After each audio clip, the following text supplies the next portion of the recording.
The moment arrives often without warning. Perhaps in a sterile hospital room with the steady beeping of machines. Maybe at home surrounded by loved ones whispering final words. Or sometimes in complete solitude under a starlit sky. The physical form grows still. The heartbeat fades to silence. That final exhale escapes. The breath that once flowed so naturally throughout an entire lifetime, carrying with it the essence of countless experiences. Yet what most people fail to understand is that in this precise instant, an extraordinary transformation is already underway. Something profound and entirely beyond our physical perception is taking place. Modern science has begun to acknowledge what ancient wisdom traditions have long known. Consciousness exists independently of the brain. Recent studies in neuroscience and quantum physics suggest that awareness might be fundamental to the universe itself, not merely a byproduct of neural activity. This growing understanding helps bridge the gap between spiritual knowledge and scientific inquiry, offering new perspectives on what happens when the brain ceases functioning, but consciousness continues. The consciousness, that fundamental essence of who we are that animated our earthly vessel, initiates its journey of separation. This isn't a sudden disconnection like unplugging a device. Instead, it resembles the careful unraveling of an intricate tapestry woven from decades of relationships, feelings, recollections, and decisions that shaped our existence. Near-death testimonies offer us glimpses into this mysterious transition. Individuals who have been medically declared dead for brief periods consistently report similar phenomena. An overwhelming sense of weightlessness, profound tranquility, and the distinct awareness of floating away from their physical form. Many describe observing their own body from an elevated perspective, as though suspended near the ceiling. Others mention hearing conversations happening around them while being completely unable to participate. Their awareness continues, perhaps even heightened, though now completely detached from their material vessel. What's particularly fascinating is how these experiences transcend cultural, religious, and geographical boundaries. A Buddhist monk in Tibet, a Christian farmer in Iowa, and an atheist scientist in Tokyo often describe remarkably similar sensations and visions during their brief encounters with clinical death. This universality suggests we're dealing with fundamental aspects of consciousness rather than culturally conditioned beliefs or religious programming. This soul-body separation involves powerful energetic forces. Ancient wisdom traditions speak of ethereal connections that bind our spiritual essence to our physical form, sometimes referred to as the golden thread or astral cord. This luminous link gradually weakens and eventually severs completely, marking the absolute end of our connection to the material realm. However, this departure isn't always smooth or effortless. When death occurs suddenly through accidents or violence, or when someone has formed intense attachments to worldly possessions and relationships, the separation process can become disorienting and distressing. A profound shock occurs. The departing consciousness may attempt to linger, bewildered by the lack of response from those around them, confused by their unheard pleas. It's comparable to awakening from an incredibly realistic dream, only to discover you're in an entirely different reality. The emotional impact of this realization can be overwhelming. Consider someone who spent their entire existence believing that death represented complete annihilation, suddenly finding themselves fully aware, hovering above their lifeless body, perceiving the grief of others, and sensing vibrations they cannot influence. This marks the commencement of an entirely new chapter, yet one that begins without guidance or clear direction.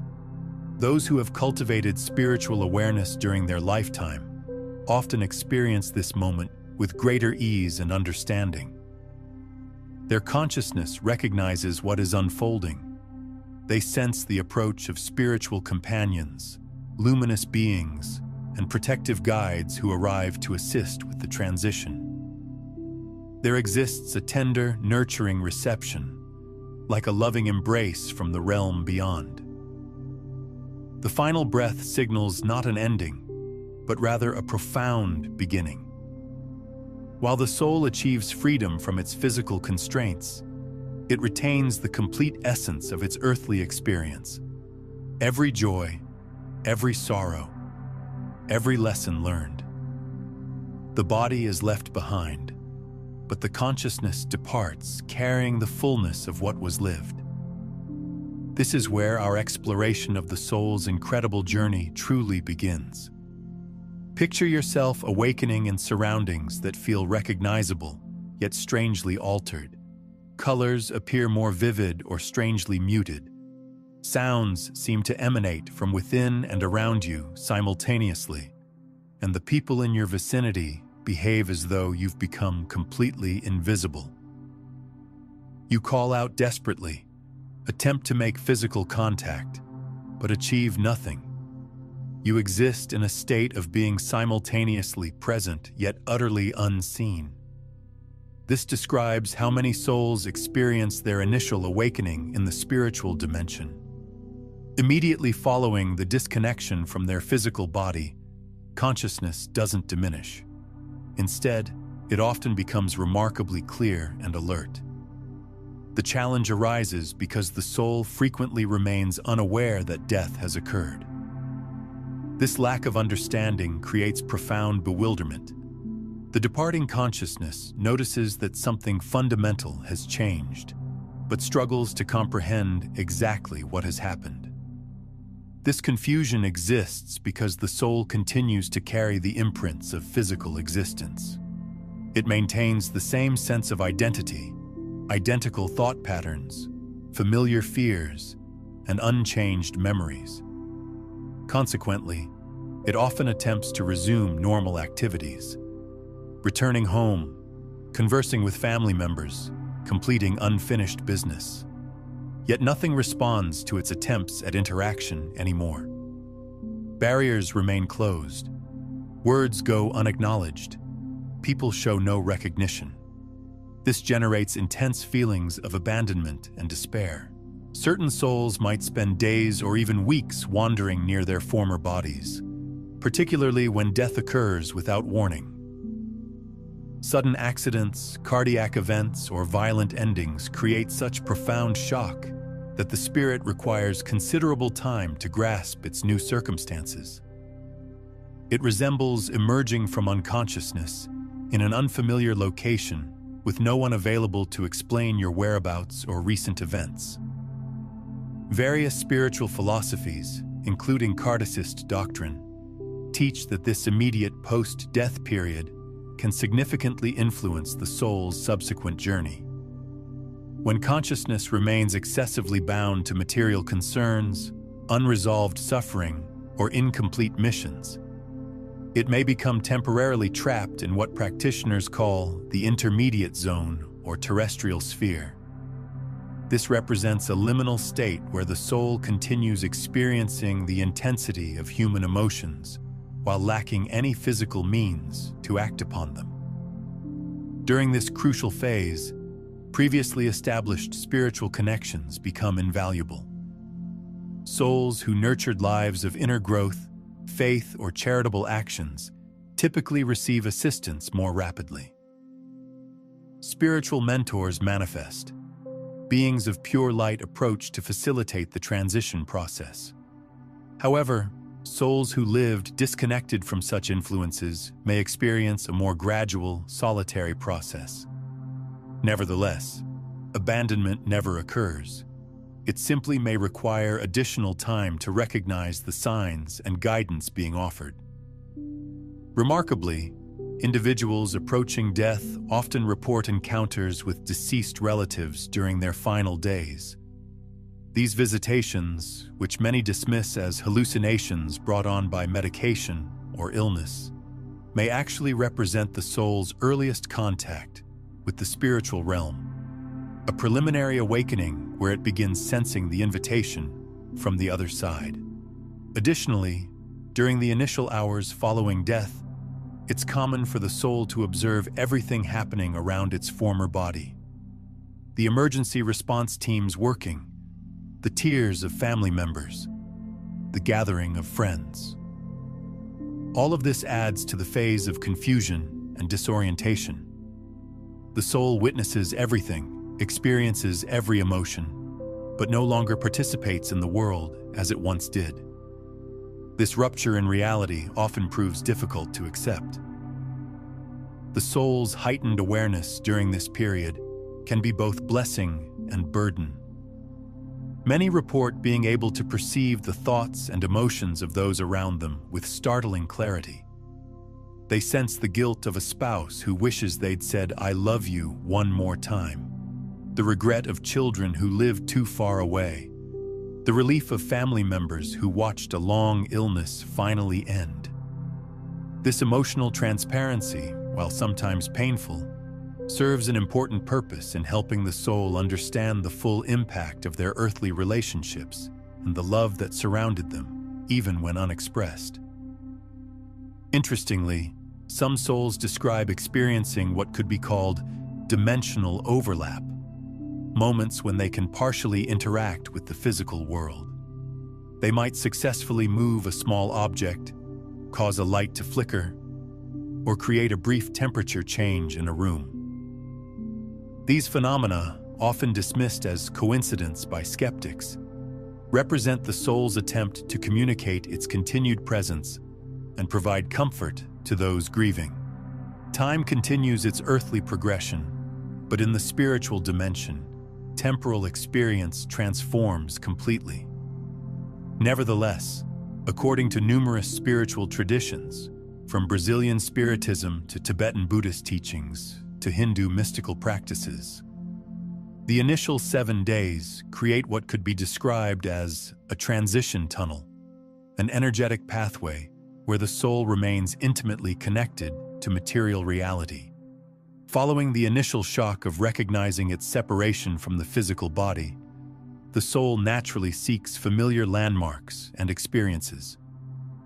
Some spirits choose to remain in the immediate vicinity, at hospital bedsides, or in the rooms where they passed, observing medical personnel completing paperwork and nurses maintaining equipment. Others accompany their family members, floating above vehicles traveling to funeral services, places of worship, or burial grounds. While no longer bound by urgency, they carry an internal compulsion to understand what has transpired and simultaneously ensure the well-being of those they cherish. During this symbolic time frame, funeral rites take on dual significance. For those still living, these ceremonies provide opportunities to express farewell, share cherished memories, and offer mutual support during grief. For the departed soul, these rituals represent the final chance to witness firsthand the impact of their passing. Each tear observed, every expression of appreciation, each interrupted smile speaks to the departing consciousness about the legacy they've left behind. Sensitive individuals and spiritual mediums often describe experiencing gentle air movements, sudden temperature changes, or a comforting presence moving among the floral arrangements. These serve as indicators that the soul remains present, navigating through this human ceremony that it participated in until very recently. The consciousness perceives fragrances, overhears conversations, and observes photographs displayed near the casket. These experiences help weave together the understanding that their earthly chapter has concluded, a necessary recognition that enables forward movement. Throughout these 7 days, the soul continues vibrating at a frequency remarkably similar to physical matter. This explains why the emotions of the living function like atmospheric currents, capable of either gently guiding the soul toward more luminous dimensions or anchoring it to the heavy layers of bitterness and regret. Anguished expressions of despair and statements of denial such as, "I cannot survive without you," generate energetic waves that entangle, perplex, and postpone the soul's release.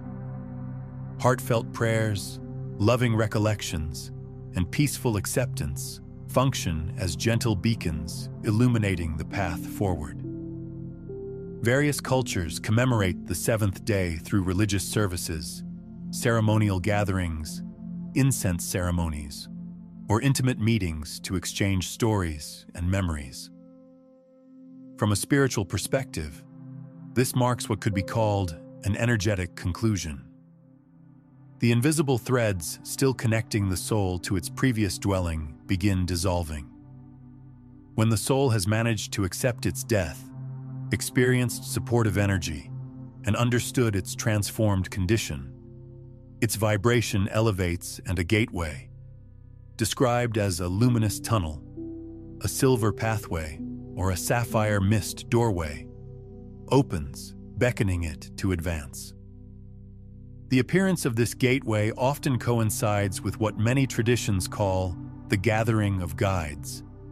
These are spiritual beings who have been patiently waiting for the soul to reach the appropriate vibrational frequency for transition. They might include deceased family members, spiritual teachers from past lives, guardian angels, or evolved souls whose purpose is to assist with transitions between dimensions. The soul often recognizes these beings instantly, feeling a profound sense of familiarity and trust that transcends current lifetime memories. This recognition process reveals something remarkable about the nature of spiritual relationships.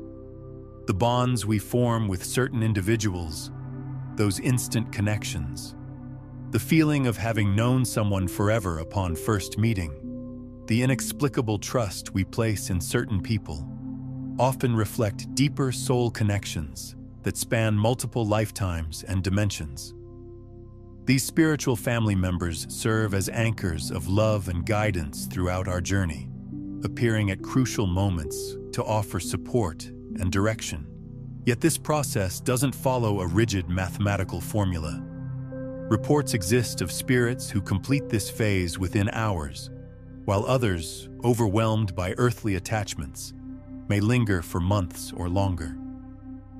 The 7-day period functions less as an absolute deadline and more as a universal pattern, reflecting the fundamental concept of completion found throughout nature, similar to lunar cycles or musical octaves.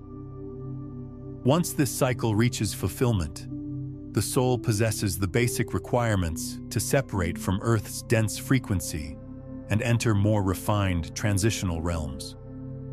For those who remain behind, understanding that their departed loved one can still perceive their emotional emanations fundamentally changes their grieving experience.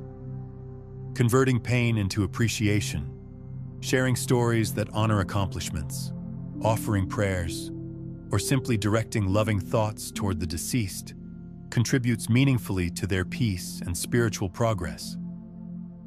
For individuals contemplating their own mortality, recognizing this 7-day corridor encourages living with fewer unresolved emotional conflicts, practicing forgiveness more freely, and constructing connections rather than barriers, all of which will facilitate their own eventual transition. Following the initial 7 days characterized by the soul's powerful presence near the physical realm, a more subdued yet equally significant phase commences: the 40 days of gradual release. During this extended period, the soul genuinely begins loosening its connections to material existence and embarks upon a comprehensive process encompassing reflection, restoration, and ultimate liberation. This concept of a 40-day period appears across diverse spiritual traditions worldwide. Within Christian teachings, Jesus reportedly remained among the living for 40 days following his resurrection before ascending to celestial realms. Spiritist doctrine views this cycle as a period of energetic cleansing and purification. Tibetan Buddhist philosophy describes the bardo, the interval between successive lifetimes, as potentially lasting this duration. This consistency isn't coincidental. The number 40 holds universal significance, representing metamorphosis and passage between states of being.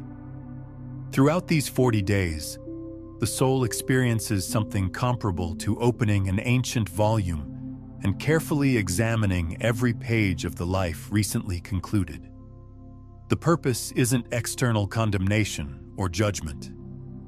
No figure appears wielding instruments of justice to pronounce verdicts of good or evil. Instead, this represents a deeply personal review process. The soul re-examines its decisions, emotions, and the motivations underlying every significant action. However, a crucial distinction emerges. The soul now experiences the effects it created in others' lives. If it caused pain during earthly existence, it now relives those moments from the perspective of those who suffered.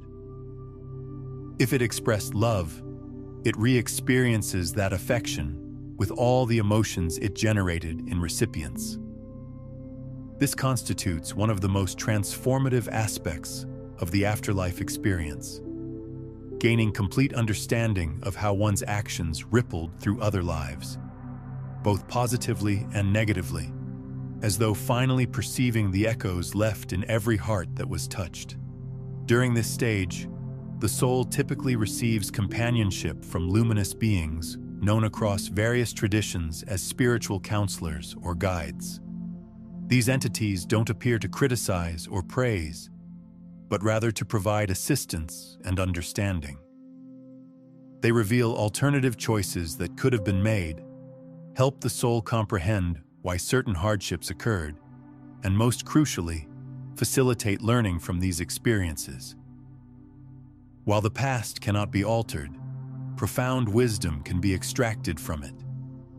This learning becomes the foundation for genuine release from guilt, resentment, and the false perceptions that continue binding the soul to its former existence. During these 40 days, the soul's connections to material attachments, residence, possessions, profession, dependencies, relationships, begin gradually weakening. This doesn't indicate forgetting those who were beloved. Rather, it means recognizing these bonds in their most essential form, liberated from ego-driven illusions and the minor conflicts that often distorted earthly love. However, moving forward requires the practice of letting go. Many spirits experience distress during this period when observing family members desperately clinging to their memory, remaining inconsolable, attempting to maintain energetic connections through persistent thoughts focused on loss, vows never to forget, or promises never to continue living fully. The soul perceives this attachment, and despite the love that motivates it, this type of desperate bonding feels like heavy chains, restricting someone who needs to walk freely forward. This period also brings intensified dream encounters with the deceased. The soul may approach beloved individuals to offer signs, deliver messages, or simply share one final loving glance. These dreams possess extraordinary vividness, realism, and emotional depth, and frequently represent authentic meetings, providing the soul opportunities to conclude unfinished chapters, comfort grieving hearts, and request permission to depart peacefully. At the conclusion of the 40 days, a form of ultimate energetic liberation takes place. The soul, now feeling lighter and more aware of its spiritual journey, experiences readiness to enter more subtle dimensions of existence. It bids farewell to earth while retaining genuine connections, loves that transcend physical presence, accumulated wisdom, and the essential core of its true being. For those continuing their earthly existence, this moment often manifests in unexpected ways: sudden inner peace, an intuitive sense that they're truly at rest now, or symbolic occurrences such as meaningful fragrances appearing unexpectedly, significant songs playing at perfect moments, or butterflies landing in impossible places. These subtle signs mark the beginning of the soul's authentic departure into higher realms. Among the most remarkable revelations for many individuals is discovering that death doesn't sever the bond between the departed and those who remain. Instead, this connection continues actively influencing both parties in profound ways.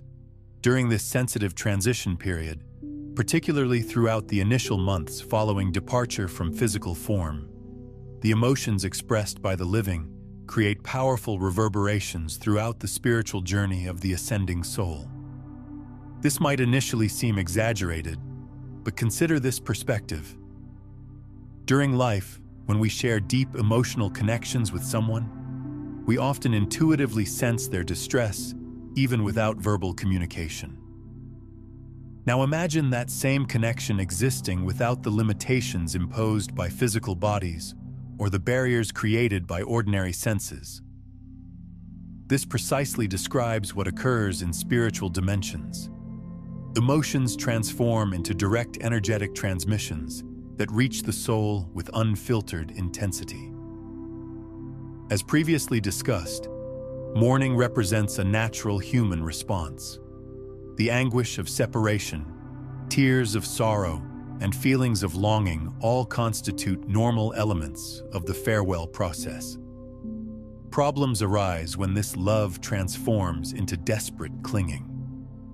When surviving individuals insist, either consciously or unconsciously, on maintaining the deceased bound to their emotional pain through statements like, "I cannot continue existing without you," "Why have you abandoned me?" or "Please return to me." These words carry such powerful emotional force that they function as spiritual restraints. The soul, having already begun its upward journey, feels these energetic bonds pulling it back toward earthly concerns and frequently, motivated by love and compassion, chooses to return. It remains nearby, attempts to provide comfort, and tries to communicate reassurance. However, in doing so, it becomes confused and delays its own spiritual progression. Numerous accounts describe spirits who remain energetically bound for months or even years around their loved ones, not from malicious intent, but because they feel responsible for their well-being. They believe they cannot depart while those they cherish remain in emotional devastation. This creates mutual suffering. The soul cannot ascend to higher realms, and the living cannot begin their healing process. This doesn't suggest that remembering should be abandoned. Quite the contrary.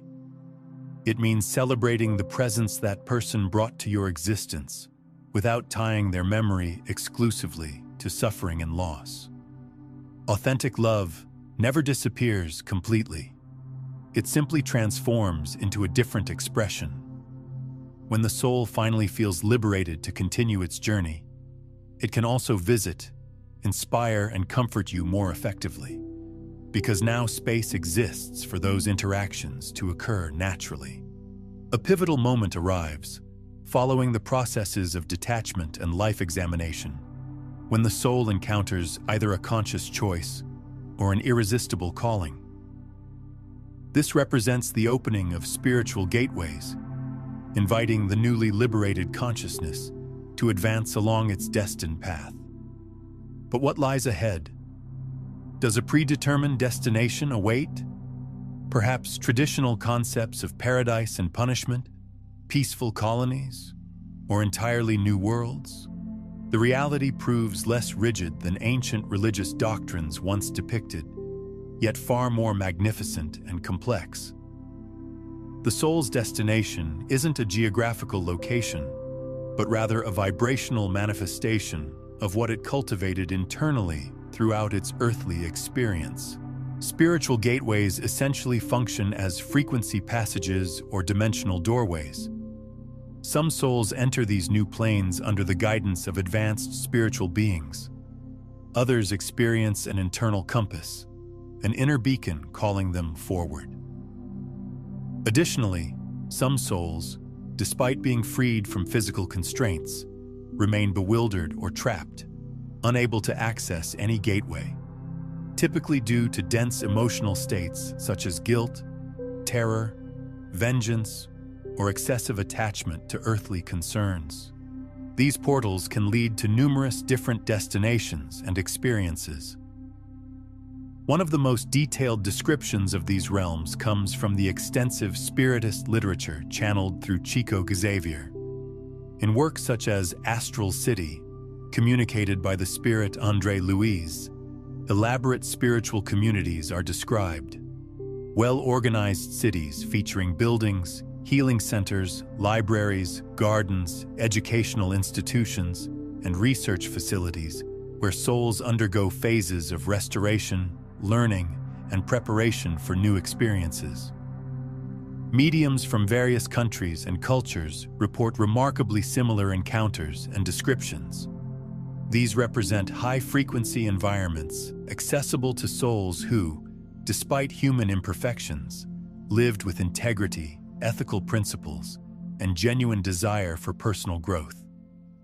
Within these communities, souls receive welcome, treatment, and gradual reconnection with their deeper spiritual essence. Beyond these organized colonies exist what are commonly termed astral dimensions.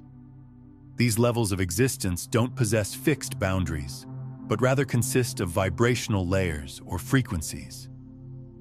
The higher the soul's spiritual frequency, the more luminous and beautiful these planes become. In these realms, time flows according to different principles. Matter becomes more responsive to consciousness. Thoughts directly create reality, and experiences become intensely symbolic and meaningful. Conversely, in denser planes, there exist zones characterized by confusion, suffering, and emotional imprisonment.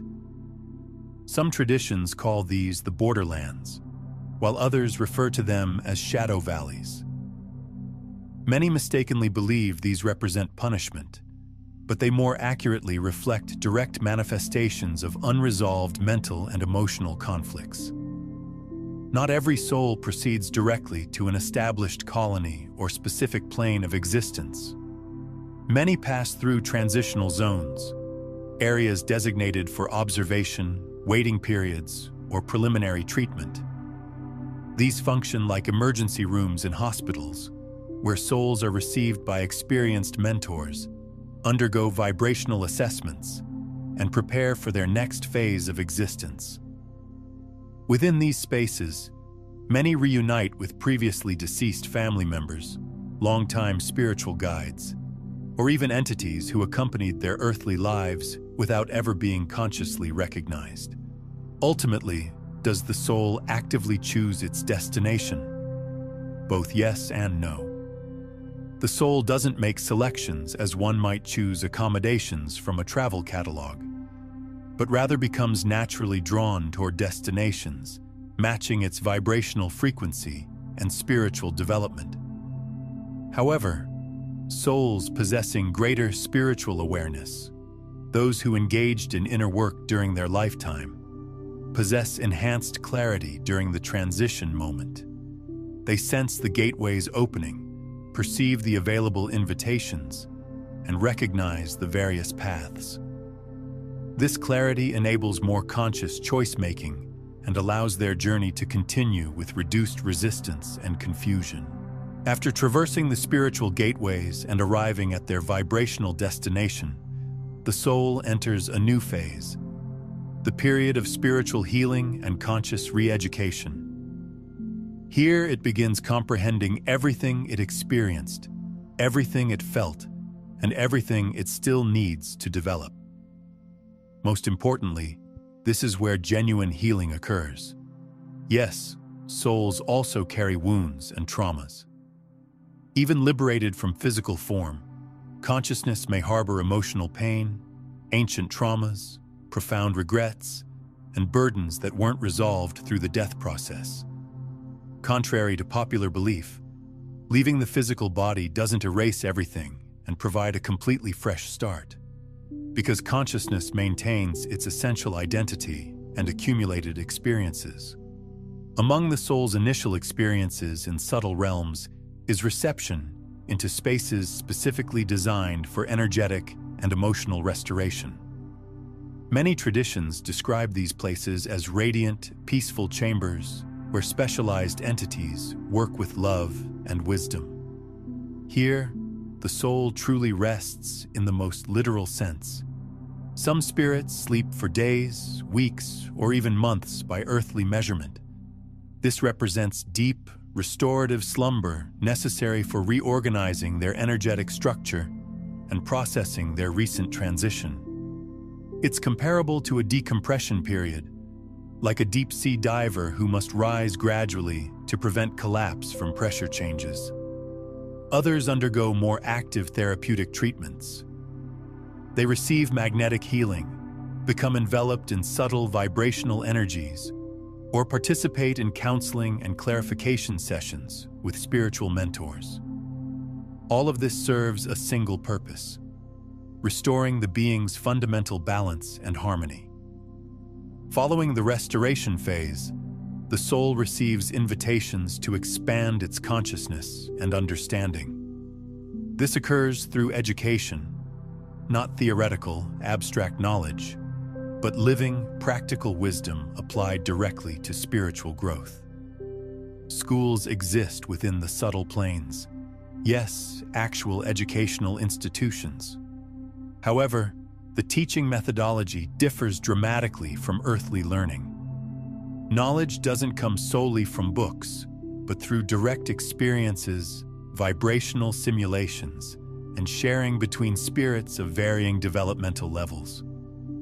The soul revisits past errors and mistakes, but now with complete clarity and understanding. It comprehends the impact of emotions and learns about universal principles such as cause and effect, vibrational resonance, energetic harmony, and unconditional love. Perhaps most significantly, it begins understanding its true identity beyond the ego, liberated from titles, names, physical appearance, and nationality.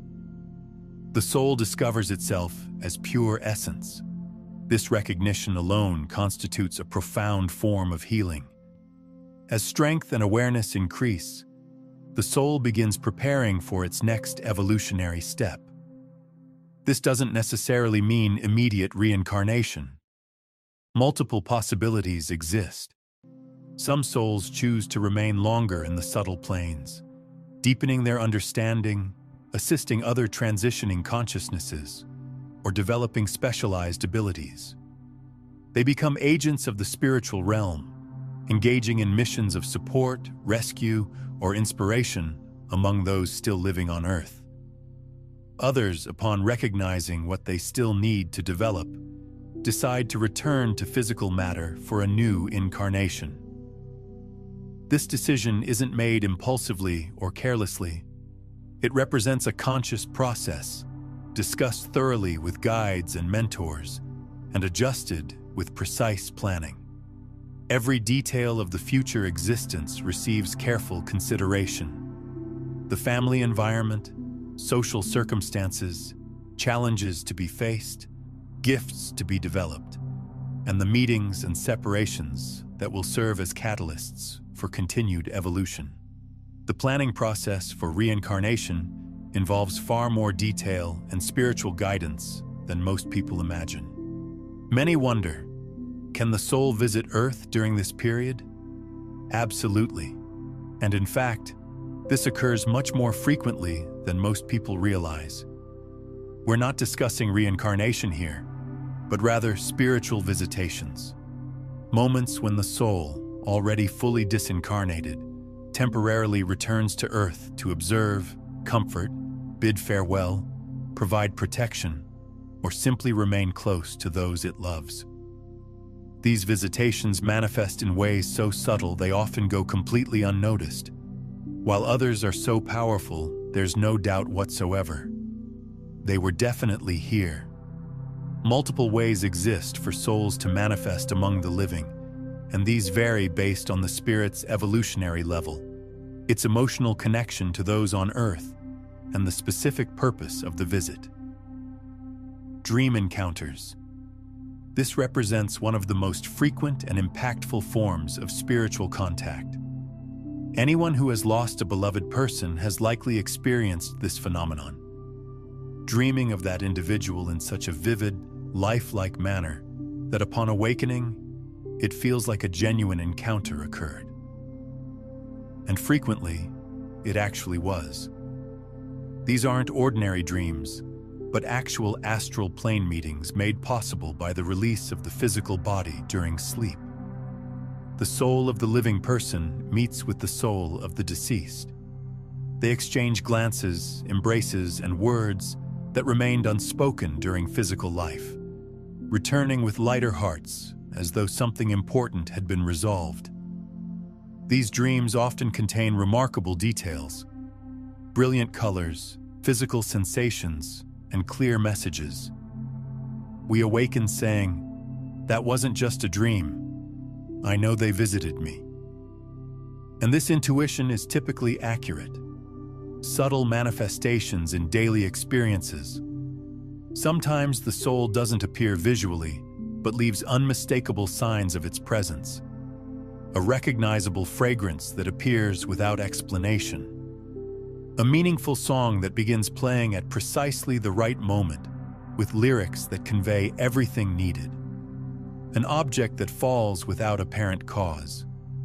A gentle breeze during moments of deep sadness or contemplation. These represent tender touches, indications that someone dear remains nearby.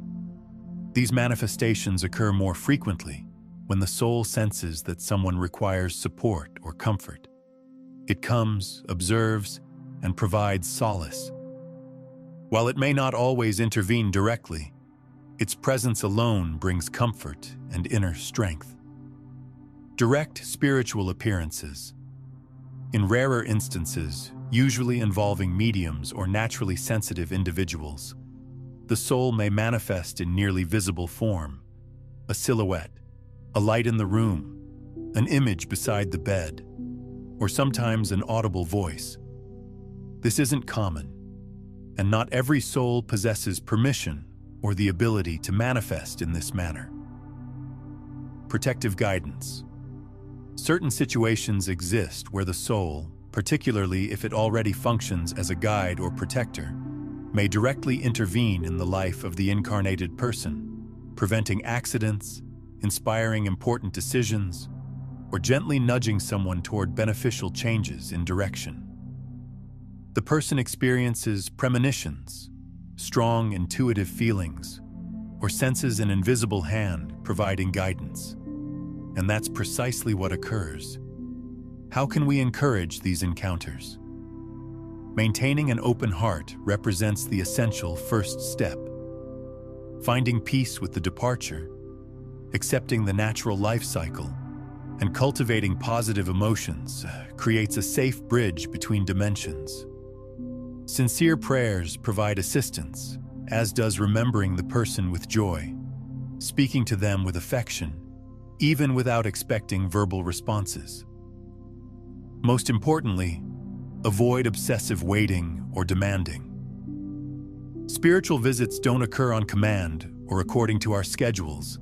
The soul appears when circumstances are appropriate, and only when such contact won't cause harm to them or those still on Earth. This is why releasing attachment becomes necessary. Loving without making demands, allowing higher spiritual planes to guide the process. Interestingly, even after someone departs, we often begin perceiving life through transformed perspectives. We feel more deeply. We appreciate more fully. We recognize that everything truly meaningful cannot be seen, but must be felt, and that the vibrational frequency we maintain influences not only our own spiritual journey, but also affects those we love both here on Earth and in spiritual dimensions. This moment often awakens people to something essential. the responsibility we bear for our own energetic emanations. Every thought, every emotion, every expression of gratitude or love contributes to building bridges between realities. It's no coincidence that many elevated souls can visit their loved ones with ease.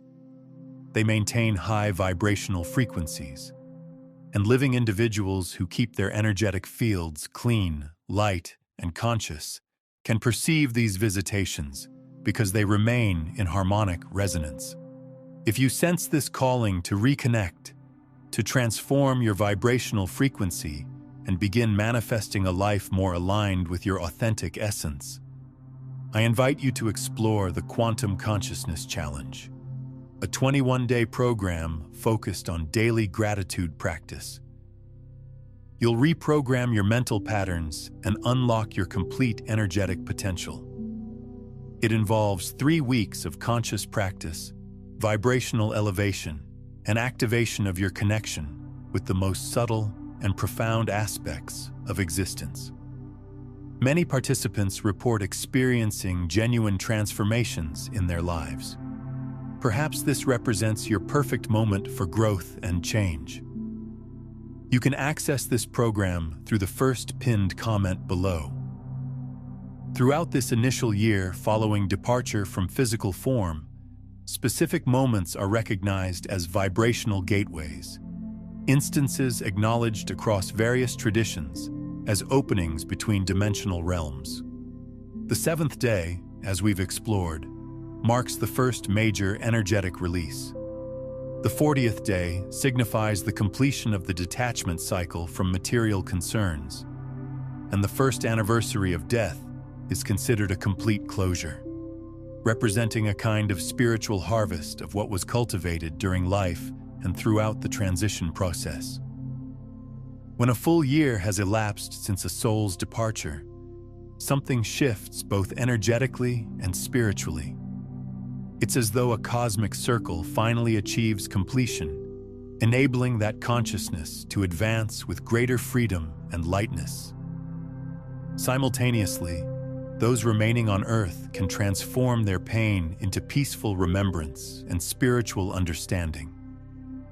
At this juncture, most souls have already established themselves in their new phase of existence, redirected to appropriate spiritual planes, engaged in new missions of service, or perhaps preparing for another earthly incarnation. For the living, the first death anniversary need not be marked solely by sorrow and longing. It can also become a celebration of life's continuity and transformed expression. This represents a moment to look toward higher realms or inward toward the heart, and recognize that everything, absolutely everything, participates in a grander, more magnificent cycle of existence and spiritual evolution. Understanding how consciousness affects reality becomes crucial for anyone seeking to create positive change in their life. The observer effect reveals how your awareness literally shapes your experiences and reality itself, offering practical tools for transformation that can revolutionize how you approach manifestation and personal growth.